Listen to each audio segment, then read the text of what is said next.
نحل امتحان ونبقى ضامنين في الدرجة النهائية. اولا كده لازم نكون مذاكرين كل الكلمات والقواعد اللي عندنا في المنهج. لما نيجي نحل بقى، يعني مثلا اول سؤال عندكم في الامتحان استماع listen and write the missing letter.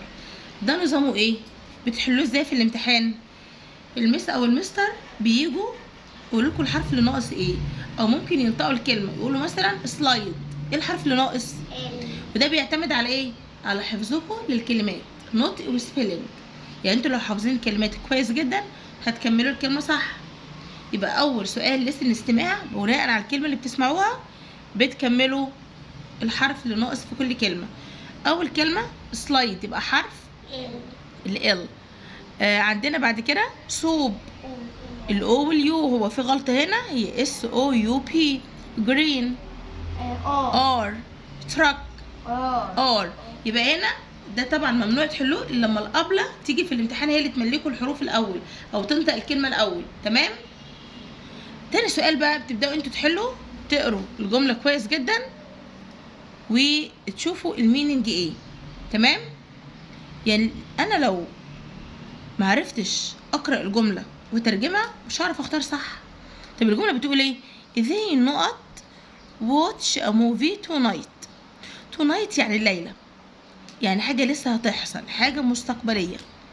يبقى هم سوف يشاهدوا الفيلم الليله. will. they will. لازم كده اتذكر القواعد اللي عندي في المنهج، اشوف الجمله على انهي قاعده احنا خدناها. نمبر 2 press the power not to turn on a device. نترجم كده. press يعني ايه؟ اضغط، عايزه اقول اضغط على زر التشغيل لكي تشغل الجهاز. يبقى button، زر يعني button. يبقى press the power button to turn on a device. number 3 call 122 النقط. احنا عارفين ان ده رقم ايه؟ الطوارئ. يعني احنا لما بنيجي نرن على الطوارئ او رقم الشرطه، يعني لو عندنا حاله طارئه بنقول كول 122 ان ايه؟ اتصل ب 122 في الحاله الطارئه، يعني emergency. وطبعا emergency بتبدا بحرف متحرك، ومع الحروف المتحركه بأداة النكره ان، يبقى ان emergency. نمبر 4 follow the نقط to stay safe. ده خدناه في درس من الدروس اللي احنا شرحناهم. ما انا لازم كده اخد بالي يا ترى الجمله ديت على درس احنا خدناه ولا على قاعده احنا خدناها. دي درس. فولو اتبع ايه لكي تبقى امنا. اتبع ايه يا اسيل؟ رولز، القواعد. نمبر 5 you not be kind to your friends. يا ملك، دي حاجه ايه؟ ايجابيه. يجب ان تكون طيب على اصدقائك او عطوف يعني على اصدقائك. ينفع مثلا لا ما تنفعش لان دي حاجه ايجابيه، حاجه كويسه، يبقى مصد. نمبر 6 ذا كات القطه كلينز. عايزه اقول واخدينها في الدرس واحنا بنشرح القطه بتنظف نفسها. itself ده ضمير منعكس بيعود على ذا كات علشان ده فاعل غير عاقل. يلا نشوف بقى القطعه ديت احنا بنكملها من الكلمات اللي فوق. ممكن مثلا يجيب في الامتحان قطعه يا ملك ناقصه كلمتين ويجيب لي فوق 3 كلمات نختار منهم. ممكن تبقى 3 نقط وفي 3 كلمات على حسب. ممكن يبقى 3 نقط وفي 4 كلمات. وممكن يبقى هنا القطعه ناقصه كلمتين وفي 3 كلمات فوق. يبقى احنا لازم نختار ايه؟ 2 فقط وبيتبقى كلمه مش بنحتاجها. طب علشان نختار صح من 3 كلمات اللي فوق لازم نعمل ايه؟ نقرا ونترجم ونفهم الاول القطعه بتقول ايه. فود. يلا كده نقرا مع بعض ونترجم. فود gives us energy. يعني ايه؟ الطعام يؤتينا الطاقة. to play لكي نلعب. learn نتعلم. and grow ننمو نكبر. different foods الأطعمة المختلفة. give us بتعطينا. different kinds of بتعطينا أنواع مختلفة من ايه؟ energy من الطاقة. meat gives our body protein. الطعام بيعطي لجسمنا البروتين. to make us لكي يجعلنا ايه؟ strong أقوياء. fruits and vegetables الفواكه والخضروات. give us vitamins بيعطونا ايه؟ فيتامينات. to keep us healthy علشان ايه؟ تحافظ على صحتنا. they also help us ايضا بيساعدونا فايت سيكنس، ان احنا ايه، نصارع الامراض. السؤال اللي بعد كده عباره عن ايه يا بنات؟ كلمات متلخبطه واحنا بنرتبها، والسؤال ده بيعتمد على ايه؟ حفظكم للكلمات كويس جدا. اول كلمه معانا كمبيوتر، COMPUTER. تاني كلمه معانا يا اسيل فورست، غابه، ST. احنا بصوا ممكن الكلمات تبقى مش واضحه واحنا مش عارفين ايه ده، لكن من خلال الصوره هنعرف. الصوره هتساعدنا دي كلمه ايه بالظبط. طب اخر كلمه معانا فروتس، اللي هي ايه؟ فواكه، FRUITS. تمام. طب السؤال اللي بعد كده عباره عن ايه؟ عباره عن قطعه، لازم نقرا القطعه ونفهمها علشان نستخرج صح. يلا نشوف القطعه بتقول ايه. لينا was in the kitchen، يعني لينا كانت في المطبخ. when she saw smoke، عندما رأت ايه؟ دخان.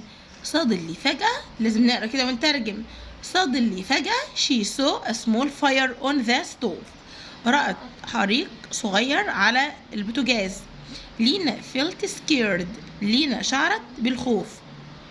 but remembered، ولكن تذكرت the rule، القاعدة اللي بتقول you must call for help، يجب أن تطلب المساعدة أو تتصل بالنجدة. she quickly called her mother، يعني بسرعة ندت على مامتها. from the other room، من الغرفة التانية. لينا said، قالت لينا there is a fire in the kitchen، يوجد حريق في المطبخ. her mother came quickly to help، مامتها أتت بسرعة للمساعدة. لينا stayed away from the fire، يعني بقت بعيد النار. and stayed safe، وبقت آمنة. the main idea of the text، ركزوا كده في السؤال ده والجملة دي بتقول ايه يا أسيل؟ بتقول ايه يا ملك؟ ايه الفكرة الرئيسية للنص؟ the main idea of the text، الفكرة الرئيسية للنص is that لينا، اللي هو لينا ايه؟ يعني القطعة دي بتتكلم عن ايه؟ احنا بنختار الحاجة اللي القطعة بتتكلم عنها.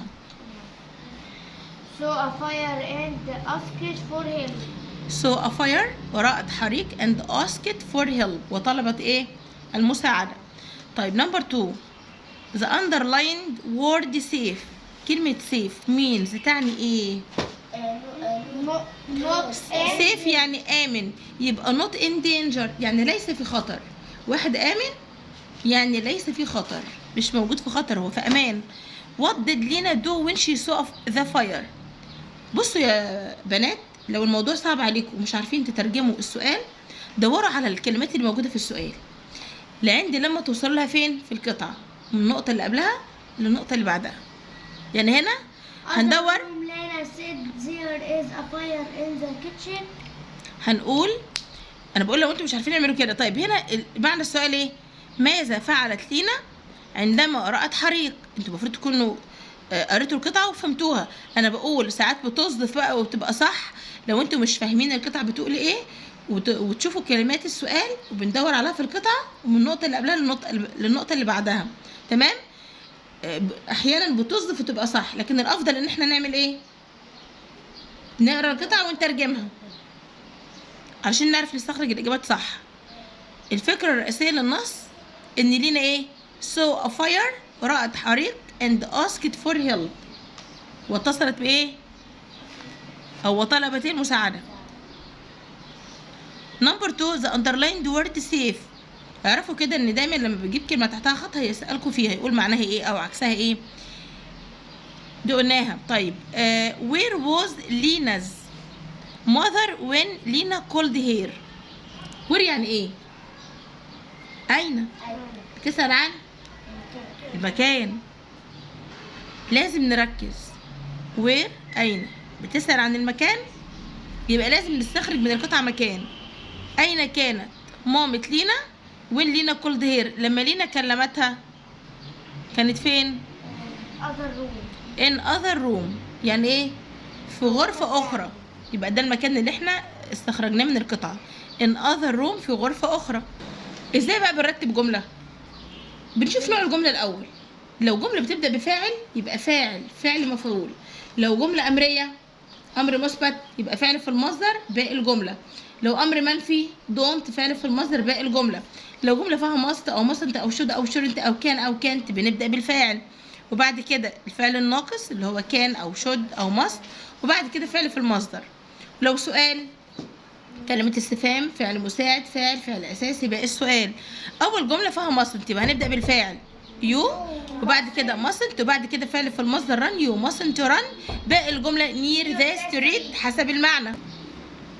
يعني لا يجب عليك أن تجري بالقرب من الشارع. نمبر 2 nuts are a good source يعني المكسرات مصدر جيد of fats. طيب بعد كده البنكتويت يا شطار مش دايما اول حرف واخر حاجه في الجمله، ممكن يبقى حاجه في نص الجمله، حاجه في اخر الجمله. طب هنا في الجمله الاولى الاف في فيش وفي الاخر فول ستوب، ونمبر 2 الدبل فوت وفي الاخر كويستشن مارك. احب اذكركم بحاجه، اي سؤال في الامتحان ليه نقط اكتبوا الاجابه في النقط. يعني مثلا اختر، احنا بنعمل سيركل على الكلمه صح، لازم تكتبوها في النقط برضو. هنا الترتيب بعد ما ترقموا لازم تكتبوا الجمله كلها، بعد ما ترقموها تكتبوها بالشكل الصحيح في النقط. طب القطعه لما نستخرج اجابه احنا بنعلم عليها في القطعه صح، ولازم في الامتحان نكتبها فين؟ في النقط. البنكتويت، علامات الترقيم، اشوف ايه الحاجات اللي ناقصه في الجمله ولازم اكتب الجمله كلها. لو ما كتبتش الاجابات في النقط هنقص في الامتحان، يبقى لازم نكتب كل حاجه في النقط. تمام؟